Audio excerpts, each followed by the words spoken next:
তো hello, this is your দিবাগত, welcome to my YouTube channel দিবাগত ব্লগ। তো কেমন আছেন আপনারা সবাই? আর বাকি আজকের এই ভিডিওটা হচ্ছে বেঙ্গলিতে। অ্যাকচুয়ালি আমি হিন্দিতে ভিডিও বানাই, কিন্তু মাঝে মাঝে অনেক সময় বেঙ্গলিতে ভিডিও বানাই। তো আজকে ভিডিওটা বহুত ইন্টারেস্টিং টপিকের উপরে হচ্ছে, তার জন্য ভাবছি একটা বেঙ্গলিতে ভিডিও বানাই, কারণ আমার সাথে আছে মেশো, যার নাম হলো সুভাষ চন্দ্র দাস, আমার দিদির শ্বশুরমশাই হন, আর এখানে দাদু আছে। তো আমি মেশোর সাথে কিছু কথা বলতে চাই, যেহেতু মেশো নগর হয়, আর এখানে আমি দিদি ঘরে ঘুরতে আসছি। তো মেশো একটা বহুত ইন্টারেস্টিং পার্সন, কারণ মেশো কিছু কিছু কথা এরকম জানে যেটা একদম রিয়েলিটি আর ফ্যাক্ট কথা বলে, আর যেটা সমাজে অনেক মানুষ ভাবে যে জিনিসগুলো সত্যি, কিন্তু মেশো যদি কথাগুলো বলে তখন আপনারা ভাববেন যে যেটা বলছে মেশো এটাই সত্যি। কারণ আমার ভগবান নিয়ে কিছু কোশ্চেন আসছে, যেরকম ও মাই গড একটা ফিল্ম রিলিজ হয়েছিল, ওখানে দেখায় ভগবান জিনিসটা অনেক কিছু অনেক মানুষ মানে, কিন্তু জিনিসটা অ্যাকচুয়ালি হয় না। তো সেরকম কিছু কথা নিয়ে মেশো কিছু কথা বলতে চাই। তো প্লিজ আপনারা ভিডিওটা লাস্ট পর্যন্ত সবাই দেখবেন। তো মেশো, এটা আমার ইউটিউব চ্যানেল, আমি একটু ভিডিও শুট করছি, কিছু কোশ্চেন আছে আপনার সাথে জিজ্ঞেস করতে পারি? নিশ্চয়ই। তো মেশো, যেরকম একটা কোশ্চেন থাকে ভগবান নিয়ে, যেটা মেন এখনকার দুনিয়াতে ইন্ডিয়াতে যেরকম মন্দির বোধ হয়, ফার্স্ট কথা মন্দির, হিন্দু মানুষ বেশিরভাগ মন্দির, সব জায়গায় মন্দির আছে, মানুষ ভগবানকে বহুত বিশ্বাস করে। তো যেমন সাপোজ একটা এক্সাম্পল আমি জিজ্ঞেস করছি, যে যদি কোনো সময় কিছু অ্যাক্সিডেন্ট কারো হতে হতে বেঁচে যায়, তো বলে যে ভগবান জন্য বেঁচে গেছি, সবার মুখে আসে নর্মাল কথা। আর যদি অ্যাক্সিডেন্ট হয়ে যায় তখন কি বলে? ভগবান জন্য হয়েছে। এটাতে অ্যাকচুয়ালি ভগবানের এখানে কোনো কিছুই কি তার কিরদার নাই আর কি।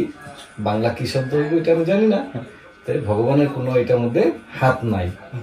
কেন কি ভগবান এখন নেই, ভগবান ছিল, ভগবান মারা গেছে, কথা। মানুষ তো বলে ভগবান মারা যায় না, ভগবান সবসময় সবার সাথে থাকে। না না, মানুষের এটা ভুল কথা। ভগবানকে ছিল নিজেই বুঝতে পারবেন, যেটা নাকি ভগবান ছিল শ্রীকৃষ্ণ ভগবান, রাম ভগবান, বুদ্ধদেব ভগবান, চৈতন্য মহাপ্রভু ভগবান, শঙ্করদেব ভগবান। ভগবান অনেক, তারা মানুষের পেটে জন্ম নিছে যে তার মৃত্যু আছে, তো মৃত্যু হয়েছে, তাদের মৃত্যু হয়েছে, এটা সত্য, জন্ম হয়েছে এটা অসত্য। ভগবান তবে নাই, এখন মারা গেছে, এই সিজন ভগবানের। কিন্তু এখন যদি মানুষে বলে যেন এই ভগবানে, মানুষে এটাও বলে যেন যা করে ভগবান এই করে, যা করে ভগবান এই করে। তো ভগবানই যদি করে, আমি নির্দোষী একটা, আমি যাইতাছি, আমার কেউ অ্যাক্সিডেন্ট করে মেরে ফেলাইলো, তখন আমার যদি মৃত্যু হয়, তো ভগবান তো আমার সাথে অন্যায় করছে, অন্যায় করলে সে ভগবানের এত বড় মর্যাদাটা পাইব কেমনে? পাইব না, কথা এটা। তো কথা হচ্ছে যেন ভগবানটা যেন কি কৃষ্ণ, রাম, তাকে ভগবান কেন বলা হইতো? আর এই জিনিসটা মানুষের ভুল আর কি চলতেছে, যে ভগবান কেন বলতো এটা জানে না। তারা এরকম কাজ করছে, বিশ্ব ব্রহ্মাণ্ডের কেমনে ভালো হইব ওইসব কথাই বলছে, ওইসব কথাই তারা চিন্তা চর্চা করছে, আর লোকের কল্যাণই করার চিন্তা করছে। তার জন্য তাদেরকে ভগবান বললে একটা সম্মান দিছে, একটা টাইটেল। কিন্তু এটা তার অর্থ এটা না যেন সে আমগো মারতেও পারে, সে বাঁচাইতেও পারে, কিচ্ছু করতে পারে না। আজকে যদি আমি রোজ যদি দারু খাই,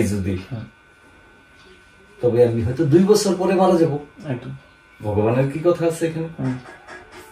আর যদি আমি খাই না, দারু খাই না, ভালো মতন চলি, নিয়মতি খাওয়া দাওয়া ব্যায়াম আদি করে সম্পূর্ণ যদি আমি ঠিক মতন করি, যদি তবে আমার লাইফ নিশ্চয়ই বাড়বো, এটাই ফ্যাক্ট। তাই আর কোনো কোয়েশ্চেন আছে ভগবানের ব্যাপারে? ভগবান যেরকম মানুষ বিশ্বাস করে যে এই কামটা, কিছু একটা কাম করতে গেল অনেক সময় এই কামটা হলো না, অনেক সময় হয়েও যায়, তখন বলে যে ভগবানের জন্য হয়ে গেছে, ঠাকুরের কাছে যা প্রণাম কর বা প্রে কর, ঠাকুরের জন্য হয়েছে সবকিছু, অল ক্রেডিট গোস টু ঠাকুর, আর তুমি যেটা কষ্ট করলা সেটা কিছু না। আর অনেক মানুষ এটাও বলে যে কষ্ট কর, সাথে ভগবান আছে, বা এক্সাম দিতে যাওয়ার আগে অনেক স্টুডেন্ট ভগবানের কাছে বহুত প্রে করে, যেরকম আমরাই প্রে করে গেছিলাম, ঠাকুর পাস করে দিবা, এবার এরকম টাইপের কিছু কোশ্চেন। যেটা না, এটা হচ্ছে একটা অন্ধবিশ্বাস, ছোট থেকে আমার ভিতরে ঢুকাইছে। কি যেটা নাকি আজকে ভালো রেজাল্ট হইলে তখন ভগবান আমার ভালো রেজাল্ট করেছে, খারাপ হইলে তো তুমি ভগবানের উপরেই দায়টা যাবে, ভগবানই করছে। ভালোটা দান সুনাম যদি সে পায়, খারাপটারও বদনাম সেই পাইতে লাগে, এটাই নিয়ম। তা ভগবানের এখানে কোনো কিছু নাই, কারণ ভগবান তো মারাই গেছে, নাই, এটা তো অন্ধবিশ্বাস। মানুষে তো ভগবানই বলে না, ভগবান, ঈশ্বর, আল্লাহ, গড সব একজনই, আর সেই করতেছে। ভগবান, ঈশ্বর, আল্লাহ, গড তো এক না। প্রশ্ন আছে কিছু? আর ঈশ্বর এক না দেয়, সেটা আমাকে একটু বুঝাই দাও দেখি। আমরা তো বলি এক। হ্যাঁ, ঠিক আছে।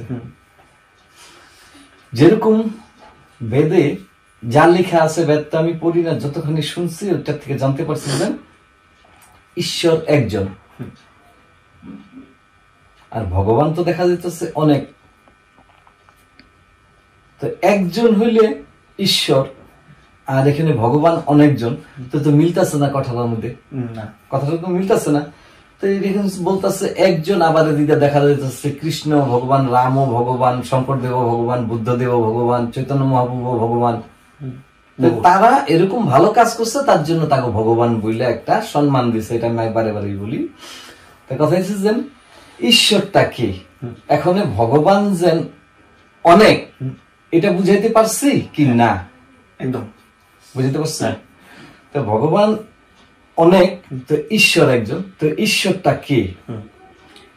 ঈশ্বর হয়েছে যে মানুষে যেই জিনিসটা না জানে, যেই কথাটার উত্তর নাই, যেরকম সূর্য কেমনে উদয় হইতাছে, অস্ত যাইতাছে, অ্যাকচুয়ালি তো উদয় হয় না, অস্ত হয় না, অস্ত যায় না, পৃথিবী ঘুরে তার জন্য। যাই হোক, তো এটা কিভাবে হইতাছে এটা মানুষে জানে না। তারপরে হইছে ভূমিকম্প কেমনে হইতাছে, হাওয়া কেমনে আসতেছে, তুফান কেমনে হইতাছে, মানুষে জানে না। তো যার না জানা জিনিসটা কি করব? ঈশ্বর জানে। ভগবান জানে, ভগবান না, ভগবান না, ঈশ্বর জানে, ঈশ্বর জানে। হ্যাঁ, ভগবান বললে এটা ভুল হয়ে যাবো। ভগবান তো মানুষ ছিল, সে মরে গেছে, তার কাছে কিছু চাইলেও পাওয়া যায় না, তার কাছে কিছু চাইলেও পাওয়া যায় না। চাইলে পাওয়া যেত যদি সারা দিন রাত্র অষ্টপ্রহর কীর্তনের মধ্যে হরে কৃষ্ণ করতে থাকে, কৃষ্ণরে ডাকতে থাকে, কিন্তু সে গরিব, সংসারও ভালো মতন চলে না। কিন্তু যিনি কৃষ্ণরে ডাকেই না, ইলন মার্কস, কৃষ্ণরে ডাককেই পায় নাই, পৃথিবীর সবচেয়ে ধনী, আর টাকার লেগেই সবাই কিন্তু সবকিছু করে। একদম বলতে পারে যে না, আমি টাকার জন্য ভগবানের ডাকি না, এটা সম্পূর্ণ শুদ্ধ না। মানুষের কাছে বলতে লজ্জা পায়, কিন্তু কথাটা সত্য এটাই জান, টাকা আর সুখ শান্তি, সুখ শান্তির কাছে চাই, আর সুখ শান্তি আসবো কেমনি? ভগবান রে ঈশ্বরে তুমি ভগবান ভাবতেছো, ভগবান রে ঈশ্বর ভাবতেছো, ভগবান আলাদা, ঈশ্বর আলাদা, বিবেচনা করা শিখো আগে। মানে কেমনে ভগবান আলাদা, ঈশ্বর আলাদা? ভগবান তো হয়ে গেল পাঁচজন, আর ঈশ্বর হয়ে গেল একজন। তো ঈশ্বর একজন যেন, ওইটাই আমি এখন প্রমাণ করতে লাগে। ওকে, তো কথা হচ্ছে যে যেই কথাটা মানুষে না জানে, না জানা কথাটাই মানুষে বলে যে ঈশ্বর জানে। তো ঈশ্বরটাকে প্রকৃতি, প্রকৃতি, প্রকৃতি, প্রকৃতির আরেক নাম হচ্ছে ঈশ্বর। প্রকৃতির আরেক নাম ঈশ্বর। যেরকম প্রকৃতি কোন কাজটা কেমনি কি করতেছে এটা মানুষে জানে না সম্পূর্ণ, এখন পর্যন্ত বিজ্ঞানেও পুরা স্পষ্ট করতে পারে নাই সব কথা। হ্যাঁ, আস্তে আস্তে হইব না, এটা বলতে পারি না, এটা ভুল হইব। যেরকম ভূমিকম্প কিভাবে হয়, আগে ঠাকুমারে জিজ্ঞেস করতাম, ঠাকুমারে বলতো যে শিবে যখন নাকি পাপ যখন নাকি পৃথিবীতে বাইরে যায়, তখন শিবের শরীরটা লড়ায়, তখন একদম পৃথিবীটা আর কি লড়ে, তখন আর কি ভূমিকম্প হয়। কিন্তু পরে যখন জানতে পারলাম যে না, বিজ্ঞানের মতে অন্য, যেমনি আগ্নেয়গিরি জ্বলার পরে যেটা নাকি গ্যাস হয়, গ্যাসের থেকে পৃথিবীর নিচে যে টেকটনিক প্লেট আছে, টেকটনিক প্লেট লইয়া যায় যখন, তখনই ভূমিকম্প হয়। পরে জানলাম যেটা এটা শুদ্ধ, আগেরটা অশুদ্ধ। তবে তখন ঠাকুমার জিজ্ঞেস করলে বলতো যে শিবে লড়ে, আর বাবারে যদি জিজ্ঞেস করতাম, বাবা এই ভূমিকম্প কেমনে হয়, বাবাই বলতো যেন ঈশ্বর জানে, কিন্তু তার কাছে উত্তর নাই। উত্তর না থাকলে ওরকমই বলবো যেন ঈশ্বর জানে। তবে ঈশ্বরটাকে প্রকৃতি, প্রকৃতির আরেক নাম হইছে ঈশ্বর। যেরকম একটা ডক্টরের কাছে যদি আমি আমার বাবারে চিকিৎসা করাই, ডক্টর যা বলতেছে আমি তাই করাতেছি, তাই ই করতেছি, তারপরে বাবা বাঁচলো না, বেমার হয়ে মারা গেল। যখন মারা গেল তখন আমি যে লাস্ট টাইম জিজ্ঞেস করি, স্যার আপনি যা বলছেন তাই করছি, তাও তো আমার বাবা বাঁচলো না। তবে এটা আমার কোনো ত্রুটি ছিল না, আপনার কোনো ত্রুটি আছে। তো ডক্টরের একটাই উত্তর, আমার কাজ আমি করছি, বাকি ঈশ্বর জানে। তার মানে কি, যেটা করে নাই সে, তার কাছে এটা ছিল না, জানা ছিল না, জানা ছিল না, হয়তো না জানা ছিলই না, হয়তো চেষ্টা করছে, জানা ছিল না, তাহলে কার কাছে দিব? এটা ঈশ্বরের। আমার কর্ম আমি করছি, বাকি ঈশ্বর জানে। একদম। তবে ঈশ্বর আলাদা আর ভগবান আলাদা বিল্লাকে আমি বুঝাইতে পারছি বলে মনে হয়। একদম, ঈশ্বর মানে এটাই, যেটা মানে প্রকৃতিটা আমাদের যেটা হচ্ছে, হ্যাঁ, আর যেটা মানে অটোমেটিক হচ্ছে সবসময়। হ্যাঁ, আর এটা আমরা থাকি আর না থাকি, এটা চলবে। ঈশ্বরের কাজ ঈশ্বরে করতে থাকবে, মানে প্রকৃতির কাজ প্রকৃতি করতেই থাকবে। আচ্ছা, তো প্রকৃতির আরেক নাম হয়েছে ঈশ্বর। আচ্ছা, এটা তো আজকে বুঝতে পারলাম এই জিনিসটা, ঈশ্বর আর ভগবান আলাদা। একদম, এটা আর বহুতে তো বলে যে ঈশ্বর, আল্লাহ, গড, ভগবান সব এক। তবে এখানেও বহুত বড় ভুল। ঈশ্বর, ভগবান, আল্লাহ, গড এখানে 4 জন আছে, এখানে একজন না, সবাই তো একজন ভাবে।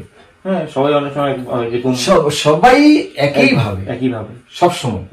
আমি দেখতেছি এটা 99% মানুষের, কারণ মানুষ যেহেতু সবাই সেম, তার জন্য সবাই ভগবান সবাই সেম, বাস ধর্ম আলাদা আলাদা, তার জন্য না, ধর্ম আলাদা আলাদা, ওইটা অন্য বিষয় হইব।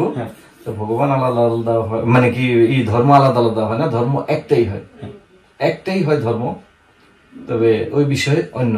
তো এখন আমি বলতে পারি যে এটা ঈশ্বর, আমি যেরকম ভগবান আর ঈশ্বর আলাদা প্রমাণ করলাম, তবে ভগবান, ঈশ্বর, আল্লাহ, গড সবগুলোই প্রমাণ হয়। এই হিসাবে ঈশ্বরের, ভগবানের গ্রন্থ হয়েছে গীতা, শ্রীকৃষ্ণ ভগবানের গ্রন্থ হয়েছে গীতা, আর ঈশ্বরের গ্রন্থ হয়েছে বেদ, আর আল্লাহর গ্রন্থ হয়েছে কোরআন, গডের গ্রন্থ বাইবেল। তবে সবগুলোর মধ্যে কি এক লেখা আছে? না, ডেফিনেটলি না, আলাদা আলাদা। তবে এক কেমনে হইব? 1 নম্বর। 2 নম্বর হচ্ছে গডের গ্রন্থে বলছে যে খ্রিস্টান হও, কোরআনে বলছে মুসলমান হও, বেদে বলছে মানুষ হও। এক যদি হয়, 3 রকম বিচার এখানে হইল, 3 রকম বিচার হইতে পারে না, কথা সত্য। এক হইলে বিচার একটাই হইব, 3টা হইতে পারে না। এখন কি মনে হয় ঈশ্বর, আল্লাহ, গড, ভগবান সবাই আলাদা আলাদা যে, নাকি কোনো আর কোয়েশ্চেন আছে? দাদুর কি কোনো কোয়েশ্চেন আছে? এক কি কইরা হয়, এক হয় একই আমরা বস্তু মানি। আপনি কি মানেন ওইটা আসবো না, প্রথম হচ্ছে আপনি জানেন তারপরে মানেন। হ্যাঁ, জানি গতি তো মানি না, আপনি প্রথম জানেন তারপরে মানেন। এখন জানছেন যদি আপনি বলেন আমার যদি ভুল কি আছে বুঝিয়ে দেন আমাদের। আমি তো বললাম ওই জান ভগবানের বিষয়ে বললাম, ভগবান অনেকজন, 1 নম্বর প্রমাণ। এমনি বলতেছে যে একজন বললে তো ভগবান তো কৃষ্ণ ভগবান, রাম ভগবান, বুদ্ধদেব ভগবান, চৈতন্য মহাপ্রভু ভগবান, শঙ্করদেব ভগবান, ভগবান তো অনেক হয়ে গেল গা। তো আপনি যখন বলছেন যে একজন, ঈশ্বর একজন, তো ভগবান যদি একজন হয় তবে এখানে তো একজনই তো, কৃষ্ণই হইতো শুধু, বা হয়তো রামই হইতো, কিন্তু আলাদা আলাদা অনেকজন হয়ে গেল গা। ভগবান আরো অনেক আছে। ভগবান তো মোদিরেও বইলা দেয় প্রায় সময়, এরকম একটা ডিসিশন নিছে না রে, সে গ্রেট একদম, তাহলে ভগবান, সে ভগবান বলে। তো বললেই কি, এটা তো আজকে যে মোদির ফটো একটা আমার ঘরে আছে, ওইটা আমি সবসময় রাখছি সুন্দর মতন। আমি বলতাম হয়তো আমার ছেলের আমি বলে জানি এটা ভগবান কিন্তু মোদি, তো আমি মারা যাবো, আমার ছেলে এটা হয়তো ভগবান বিল্লা পূজা করা স্টার্ট করলো, ধূপধুনা দেওয়া স্টার্ট করলো, তারপরে আমার নাতি পুতি ওইটা দেখা দেখা করবো, তারপরে এরকম করতে করতে নেক্সট জেনারেশন এরকম আজকের থেকে 50 পুরুষ 100 পুরুষ পরে তো জানবো জান না আয়া ভগবান ছিল। এটা তো আমরা নিজেরা প্র্যাকটিক্যাল মধ্যে দেখছি। ভগবান হচ্ছে এটা। কেউই বলে যেন ভগবান হয়, যাই নেই বলুক আর না জানেই বলুক, কথাটা তো এই জায়গাটা শুদ্ধই বলছে। কেন কি তার যেগুলো নিয়ে চিন্তাধারা, সবাই নিয়ে চিন্তা করে, পুরা বিশ্বটারে ওয়ান আর্থ ওয়ান ফ্যামিলি সে বলছে। তবে তো এটা তো তার মহানতা আর বড় মনের, আর ভগবান হইতে গেলে বড় মনেরই দরকার একদম। তবে ভগবান তো এটা তো প্র্যাকটিক্যাল আমরা দেখতেছি, মোদি মানুষ সে ওটাই মানে যে মানে আজকের দিনে ভালো কাম করবে, আজকে থেকে 100-200 বছর পরে গিয়ে ওকে সম্মান দেওয়ার জন্য আমরা এই কথাটা বলি। হ্যাঁ, এই কথাটা বলি, এটার জন্য। যেরকম আজকে যেরকম আমরা সব ভগবানকে বলছি যে এটা ওরা একটা ভালো কাম বোধ কিছু করেছিল, তার জন্য আজকে আমরা কৃষ্ণ ঠাকুর, শিব ঠাকুর সবাইকে। হ্যাঁ, না শিব ঠাকুরটা অন্য জিনিস, এগুলো কৃষ্ণ ছিল মানুষ ছিল, শিব হচ্ছে কল্পনা।